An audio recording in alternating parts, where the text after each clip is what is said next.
Va-t-il falloir porter un masque cet été lorsqu'on bronzera sur la plage ou qu'on fera une rando en campagne? Actuellement, le masque est obligatoire en extérieur dans une majeure partie du pays, mais le ministre de la Santé, Olivier Véran, a indiqué sur Europe 1, ce mardi 4 mai, qu'il pourrait y avoir un allègement de cette obligation cet été.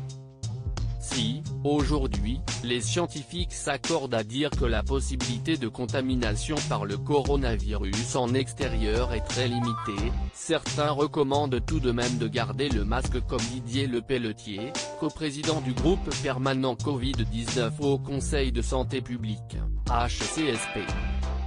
Sur une plage, l'aération naturelle et le vent permettent de disséminer les gouttelettes et de diminuer la densité virale, avance-t-il dans les colonnes du Parisien, mais s'il y a beaucoup de monde, il vaut mieux garder le masque.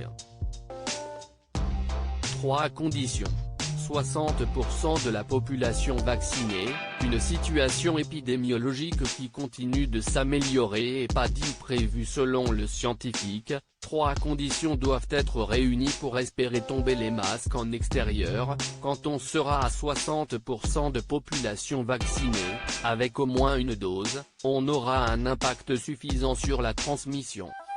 Si la situation épidémiologique continue de s'améliorer et s'il n'y a pas de facteurs imprévus comme une rupture dans la chaîne de production de vaccins ou l'émergence d'un nouveau variant, on pourra retirer le masque cet été, en commençant par les lieux extérieurs les moins fréquentés. Pour comparaison, aux États-Unis, le masque en extérieur n'est plus obligatoire, excepté en présence de foule, depuis que la moitié des adultes ont reçu une première dose de vaccin et qu'un tiers ait été entièrement vacciné. Le gouvernement espère avoir vacciné la moitié de la population adulte française d'ici le 15 juin.